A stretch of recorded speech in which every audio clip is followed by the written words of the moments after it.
우리 지난 시간까지 해서 레위기의 5대 제사, 번제, 소제, 화목제, 속죄제, 속건제 이렇게 5가지에 대해서 우리가 함께 나눴습니다. 이렇게 말씀을 또 준비하고 또 우리 청년들에게 이제 피드백을 들었던 것은 딱딱하게만 느껴졌던 그 레위기의 제사들이 하나하나씩 살펴보고 또 되새겨 보니까 오늘 살아가는 우리 그리스도인들에게 참 필요한 말이고 나의 신앙을 한번 점검해 볼 수 있는 그런 시간이었다라는 말씀을 해주셨습니다. 근데 오늘은요, 여러분, 조금 희한하게 하나님께서 분명히 레위기는 하나님의 말씀이 많이 그냥 그대로 적혀져 있는 그 말씀이라 했는데 이렇게 5개의 5대 제사를 말씀하시고 난 이후에 지금 우리가 7장을 읽었지만 우리가 나중에 함께 볼 그 말씀 이제 5장 후반절에서부터 6장에 보면은 규례에 대해서 하나님께서 다시 말씀해 주세요. 그런데 제가 이거 말씀을 뭐라고 표현했냐면 잔소리라고 표현해요. 잔소리. 예, 그냥 이게 했던 이야기를 또 하는 거예요. 그리고 어떻게 보면 그냥 알려주셨는데 다시 한 번 더 하나님께서 우리 이스라엘 백성들에게 또 말씀하고 있다는 거죠. 여러분, 비슷한 말을 또 들으면 뭐예요, 여러분? 예, 잔소리예요, 잔소리. 우리 누구한테 잔소리 제일 많이 듣죠? 예, 뭐 엄마나 나중에 결혼하면 더 많이 들을 수도 있습니다. 여러분 조심하십시오, 남자분들. 하여튼 잔소리예요. 그런데 여러분 잔소리는 잔소리와 권면은 조언은 어떤 조건의 차이가 있을까요? 뭐가 잔소리이고 뭐가 조언일까요? 유퀴즈 제가 참 좋아해서 잘 보는데요. 지금은 어느 공간에서 이제 뭐 유명한 사람들을 초대해서 이렇게 토크쇼를 하지만 예전에는 진짜 랜덤으로 밖으로 다니면서 이렇게 사람들을 만나고 즉석으로 이제 유재석 씨와 또 조세호 씨가 인터뷰를 했던 것이 기억이 나는데 한 초등학생을 인터뷰했던 기억이 있습니다. 근데 그 질문이 초등학생이 했던 질문이 뭐냐면 잔소리와 조언의 차이가 뭐냐라고 했을 때에 그 초등학생이 뭐라고 했냐면 듣는 사람이 듣기 싫으면 뭐예요? 잔소리가 되고 듣기 좋으면 조언이 되는 거죠. 듣는 사람 입장에서 그게 잔소리이냐 아니면 조언이냐가 결정된다는 겁니다. 자, 그런데 여러분 우리 하나님 말씀 어떨까요? 또 반복해서 또 더 심화적으로 우리에게 꼭 지켜라. 특별히 오늘 우리가 함께 나눌 말씀은 제사장들이 꼭 해야 되는 그런 일들을 말씀하고 계신데 그 말씀을 또 하고 한다면 아무리 하나님이라도 그 말씀이 조금 우리 마음속에 잔소리처럼 생긴다 할지라도 우리 하나님께서 그 이야기를 하시는 이유가 뭘까요, 여러분? 그렇죠. 사랑하셔서 그리고 관계 회복을 위해서 너희들이 이렇게 하면 나와 함께 할 수 있고 나와 가까워질 수 있다라는 그 말씀의 이기 때문에 우리는 그 말씀이 정말 우리 마음판에 새겨서 그 말씀대로 살아가려고 노력하고 그리고 결단해야 된다라는 것입니다. 그래서 오늘 그 말씀을 통해서 오늘 특별히 또 예배와 관련해서 함께 말씀을 나눌 건데요. 우리의 예배의 모습이 어떠한지 그리고 하나님께서는 어떻게 제사장들에게 말씀하셔 주셨는지 함께 우리가 은혜를 나누도록 하겠습니다. 자, 우리 성경책 함께 볼까요? 오늘 함께 읽었던 말씀은 7장이지만 그 규례들이 6장에서부터 7장까지 이어지기 때문에 그것을 제일 마지막에 규례로 말씀했던 하나님의 말씀을 정리한 거고요. 오늘 우리가 본격적으로 볼 말씀은 뭐냐면 6장 8절에서부터 13절입니다. 제가 가지고 있는 구약 성경 152면에 있고요. 또 여러분 어플이나 또 성경책에 볼펜을 딱 들고 표시를 해가면서 한번 보도록 하겠습니다. 자, 우리 6장 8절에 보니까요. 성경책에는 그 단락마다 주제들이 나와 있는데 제 성경책에는 뭐라고 되어 있냐면 번제를 드리는 규례라고 되어 있어요. 번제. 첫 번째 이 레위기에 나와 있는 제사 중에 첫 번째가 번제였던 거죠. 그러니까 1장에서 말씀했던 번제를 다시 한 번 더 어떻게 드려야 되는지 특별히 아론과 9절에 보니까요. 아론과 그의 자손에게 명령하여 이르라라고 되어 있어요. 레위기에서의 아론의 자손이라고 하는 것은 제사장을 뜻하는 거죠. 그래서 레위 지파인 거예요. 레위 지파. 레위 지파는 이스라엘 백성들이 땅을 분배받을 때 땅을 배분받지 못했습니다. 그 이유는 뭐냐면 각 지파에 속해져서 제사를, 그러니까 우리가 지금 레위기를 통해서 보고 있는 이 제사를 그들의 삶과 함께 드려지면서 그들의 제사를 관여해야 되기 때문에 따로 한 곳에 지역을 두고 살아야 되는 것이 아니라 각 지파와 함께 살아야 되기 때문에 레위 지파는 땅을 분배받지를 못했어요. 그래서 그 자손들에게 이르라라고 하면서 9절 중반절에 같이 한번 읽어볼까요? 번제의 규례는, 자, 번제 규례는 시작. 번제의 규례는 이러하니라. 번제물은 아침까지 제단 위에 있는 석쇠 위에 두고 제단의 불이 그 위에서 꺼지지 않게 할 것이요. 아멘. 여기서 중요한 것은 꺼지지 않게 표시해 보세요. 꺼지지 않게. 예, 번제가 뭐예요, 여러분? 불을 통하여서 하나님 앞에 제물을 태워서 올려드린다고 그때 이야기를 했죠. 그런데 이 번제를 하나님께서 받으시는 제물이 있고 제사가 있고 받지 않는 제물이라 하셨는데, 오늘 이 말씀 중에서는 여호와의 음식 또 여호와의 냄새라는 대목이 있는데 그것이 바로 하나님께서 받으시는 제사라고 했습니다. 그런데 하나님께서는 받지 않는 제사도 있다고 했죠. 그때는 어떠한 시각적인 이미지가 또 있냐면 연기가 나지 않고 연기가 하늘로 올라가지 않는 그런 제사는 하나님께서 받지 않으신다. 그 이유는 뭐냐면 제사자, 그러니까 제사함을 받기 위해서 제물을 가지고 온 그 사람의 중심이 잘못되었거나 그리고 하나님과의 관계를 회복하려는 그 마음이 없고 그냥 형식적으로 드릴 때에 하나님께서는 그 제물을 받지 않으신다라고 하였습니다. 자, 그런데 우리 10장에 보니까요, 제사장의 외형, 옷 입는 것에 대해서 하나님께서 말씀하고 계세요. 자, 우리 10절 같이 한번 읽어볼까요? 시작. 제사장은 세마포 긴 옷을 입고 세마포 속바지로 하체를 가리고 제단 위에서 불태운 번제의 재를 가져다가 제단 곁에 두고. 아멘. 자, 여기서 세마포 긴 옷, 그러니까 이 제사장의 옷은 지금 우리가 잘 입지 않아서 잘 모르지만 그냥 앞치마처럼 생겼다고 생각하시면 되고요. 나중에 또 다른 성경을 통해서 또 대제사장은 앞에 이제 흉배 9가지의 보석이 12가지의 보석이 박혀져 있는 이런 앞치마 같은 여기 앞가리개 같은 그런 것들을 달고 있는 것을 볼 수가 있는데, 이 제사장들의 외형적인 특징이 뭐냐면 세마포의 긴 옷, 그러니까 앞과 뒤를 가릴 수 있는 무릎까지 오는 긴 옷을 입고 있다라고 되어 있습니다. 그런데 여기서 우리가 조금 눈여겨봐야 되는 것이 뭐냐면 그 뒷부분이에요. 세마포 속바지로 하체를 가리고라고 되어 있어요. 여러분, 어디를 가린다고요? 하체. 이거는 뭐냐면 그냥 바지의 개념이 아니라 속옷이에요, 속옷. 이거 뭐냐면 제사장들이 이제 제사자가 번제물을 가져와서 이제 바닥에서 이제 뭐 각을 뜨고 안에 내장을 꺼내고 또 뭐 앞다리 뒷다리 이렇게 딱 갈란 다음에 그것을 가지고 이제 번제단에 올라갑니다. 그런데 번제단이 그냥 우리랑 똑같은 평지에 있는 것이 아니라 요즘 강대상처럼 높게 있어요. 그래서 번제단이 길이가 규격이 어떻게 되냐면 가로 세로 5규빗이고요. 그리고 높이가 3규빗이랍니다. 여러분, 규빗은 지금으로 따지면은 한 50cm 정도.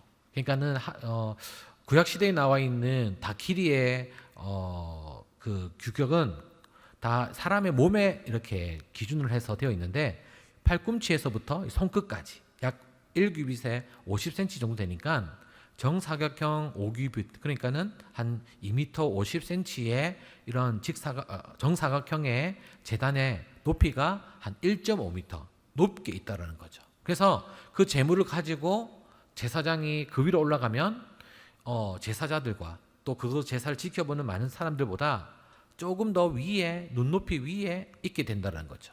자, 그래 되면 제사장들의 어디가 많은 사람들에게 보여질까요? 그렇죠. 하체가 보여지는 거예요. 하체. 그러니까 하나님께서는 이 제사장들의 속옷까지도 너희들이 잘 챙겨서 혹여나 이 제사자가 예배를 드릴 때에 제사장의 그 속옷을 보고 하체를 보고 마음이 흔들리지 않게끔, 그리고 다른 생각하지 않게끔, 그리고 하나님 앞에 드려지는 제사에 집중할 수 있게끔 그 속옷까지도 철저하게 지켜라라고 말하고 있습니다. 이것은 바로 하나님께만 집중해야 된다는 것을 이야기합니다. 그리고 11절에 보니까요. 이제 10절에 번제제의 제를 가져다가 번제단 곁에 두고 11절 같이 한번 읽어볼까요? 시작. 그 옷을 벗고 다른 옷을 입고 그 제를 진영 바깥 정결한 곳으로 가져갈 곳이요. 예. 그러니까 번제단 위에 올라가 가지고요. 이제 번제물을 태웠잖아요. 그러면 그 제를 잘 정리해서 다시 내려오면 그러면 그 그러니까 제사장은 뭘 해야 돼요? 옷을 갈아입어야 돼요. 옷을 갈아입고 그 제를 들어가지고 정결한 곳. 여기서 정결한 것은 이제 회막 바깥. 그러니까 이제 제사가 있었던 그곳이 아니라 조금 사람들이 뜨문뜨문 다니는 그곳에 가서 그 제를 뿌리는 것을 의미합니다. 여러분 여기서 하나님께서 이 제사장의 옷을 왜 갈아입으라고 말씀하셨을까요? 이것은 뭐냐면 태워서 그 제물을 올리는 것도 중요하지만 그 제를 버리는 것까지도 끝나야지만 완전한 제사가 이루어진다는 거죠. 그러니까 그냥 번제를 태워서 화려하게 연기가 하늘로 올라가서 정말 보기 좋고 또 하늘로 올라가니까 야, 저 사람이 마음을 다해서 하나님과 관계가 회복되고 제가 사해졌다라는 것으로만 끝난 것이 아니라 그 제를 통하여서 그 제를 보면서 뭐를 우리가 기억해야 되냐? 바로 완전한 헌신 그리고 온전한 죄사함을 받았기 때문에 그 죄가 남아있는 겁니다. 그런데 그것까지도 어떻게 우리가 잘 정리하고 처리해야 되는 것까지를 알려주심으로써 그 예배의 그 모든 시간까지도 하나님께서 함께 하시기를 원하신다라는 것을 우리가 깨달을 수가 있어요. 그래서 이 제사장이 제복을 통하여서 우리가 예배 때에 나올 때에 우리의 복장도 여러분들이 신경을 쓰셔야 된다라는 것입니다. 제사장이 마음이 있어서 뭐 다른 옷을 입고 뭐 좀 파인 것도 입고 덥다고 소매가 없는 것을 입으면 그 제사장은 편하겠지만 그 제사를 드리는 다른 회중들 그리고 제사자의 마음은 달라질 수가 있다라는 것이죠. 그래서 우리 여러분들에게도 권면하는 것은 특별히 이제 앞에 서시는 분들, 뭐 예배 인도자나 예배 세션이나 또 찬양 싱어들이나 또 기도자나 또 저도 마찬가지인 거예요. 나올 때에 모습을 단정하게 하고 혹여나 내 모습의 그 하나를 통하여서 회중들의 그 마음을 다른 데 집중하지 못하게끔 다른 마음에 갖게끔 하는 것 또한 우리가 조심해야 된다라고 볼 수가 있습니다. 특별히 우리 남성들은요 시각적으로 많은 고난이 있습니다. 또 많은 죄가 또 시각에서 온다고 하죠. 그래서 우리 여성분들에게도 고민하는 것은 이제 파이거나 좀 몸에 달라붙는 것은 내가 편하자고 또 내가 시원하자고 뭐 입으면 어때? 뭐 요즘 사람들 다 입잖아. 그렇게 하는 것이 아니라 다른 사람을 위해서, 다른 사람의 예배를 위해서도 우리가 조금 더 신경 쓰고 신중해야 될 필요가 있다라고 볼 수가 있고요. 그리고 또 특별히 이제 지금 여름이기 때문에 샌들을 신거나 또 샌들에 끈이 없이 그냥 슬리퍼처럼 질질 끌고 오는 모습은 제 마음이 조금 힘들더라고요. 그런데 그런 모습들이 여러분 한번 우리 스스로를 한번 돌이켜 봤으면 좋겠어요. 아니면 지금 우리의 복장을 한번 생각해 봤으면 좋겠습니다. 옛날에는 저희 어머니는 어떻게 이야기했냐면 새 옷을 사잖아요. 그러면 언제 제일 처음 입어야 될까요? 교회 갈 때 입었던 기억이 있습니다. 새 신발을 신어도 꼭 교회 갈 때 신으라라고 하나님 어머니께서는 그렇게 말씀해 주셨거든요. 근데 그것이 뭐 지금 좀 그렇게 하는 청년들이 많이 없지만 그렇게 예배의 시간 하나님 앞에 나이가 나아갈 때에 그런 모습으로 나아간다면 우리 하나님께서는 무엇을 보신다고요? 새 신발, 새 옷을 보시는 게 아니라 그렇게 나아오는 예배자의 중심을 보시기 때문에 그런 모습을 통하여서 우리가 하나님께 은혜를 받고 또 믿음이 자라날 줄로 믿습니다. 자, 그리고 우리가 두 번째 우리가 볼 수 있는 것은 뭐냐면 이제 그 아까 제가 이야기했던 제의 번제를 드림으로써 그 제가 죄까지도 죄가 아니라 죄를 잘 정리하는 것이 뭐냐면 그 모습이 이제 하나님 앞에 예배를 온전히 드렸다. 그리고 나의 죄가 완전히 사해졌다라는 것을 의미합니다. 그리고 그와 연결시켜서 하나님과 나 사이가 어떻게 되었다고요? 회복되었다. 이것이 중요한 거예요. 이 제사자가 죄를 가지고 내가 흠없는 제물을 주님 앞에 드렸을 때에 온전한 연기를 통하여서 번제를 통하여서 하나님 앞에 드리고 그 남은 죄를 제사장이 곳곳에 잘 뿌림으로 인하여서 이제 모든 게 끝났어요. 그러면 어떤 마음이 들까요? 이제 빨리 집에 돌아가서 또 죄 짓자 이런 마음 들까요? 아니에요. 여러분 생각해 보면 뭐 소를 예를 들면 소를 잡고 소의 피를 빼고 소의 각을 뜨고 그 큰 소가 다 태워지기까지 기다리는 것, 그것이 쉽지가 않아요.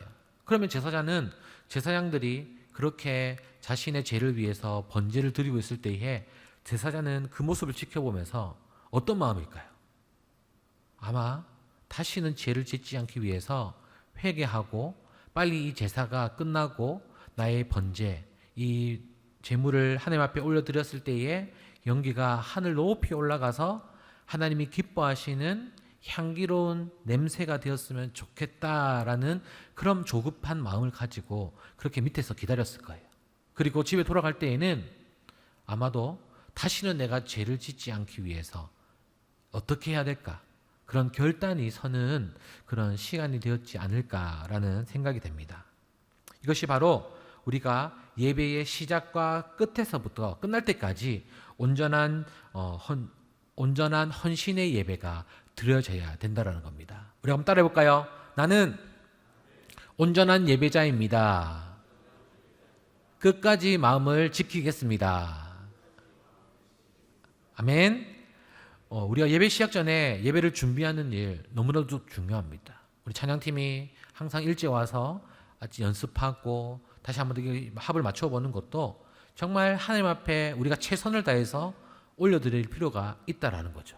그리고 그냥 즉흥적으로 와가지고 그냥 인도자가 전해주는 처음에 악보를 보고 그냥 한 것이 아니라 며칠 전부터 인도자가 말씀을 가지고 묵상해서 찬양 콘티를 짜면 그 콘티를 가지고 우리 세션들이 자신의 시간을 아껴서 열심히 연습한 다음에 또 같이 모여서 토요일날 연습하고 주일 예배 전에 맞춰서 연습하고 그리고 우리가 예배 시작 전에 또 15분 전에 또 우리가 마중물 기도회 하고 있는 거 아시죠?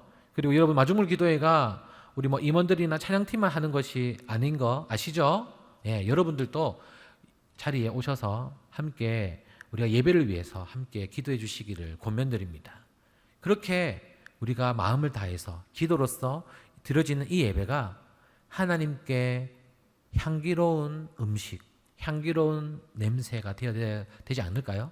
그러려면 우리의 기도와 우리의 마음이 모여져서 예배를 드려질 때 하나님께서 기뻐 받으신 줄로 믿습니다. 예, 자 그러면 우리의 예배 끝은 어딜까요, 여러분?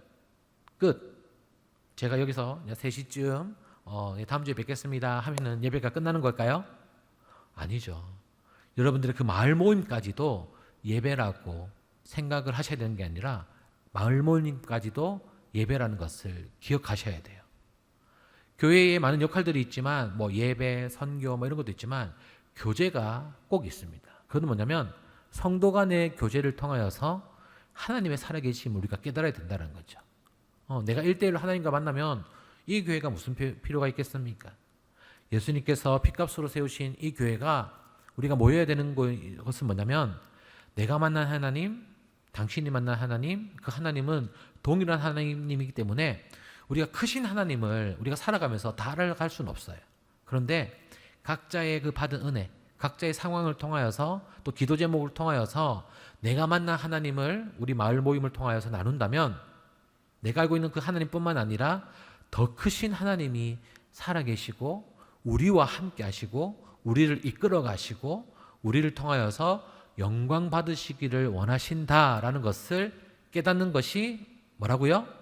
마을 모임이라는 거죠.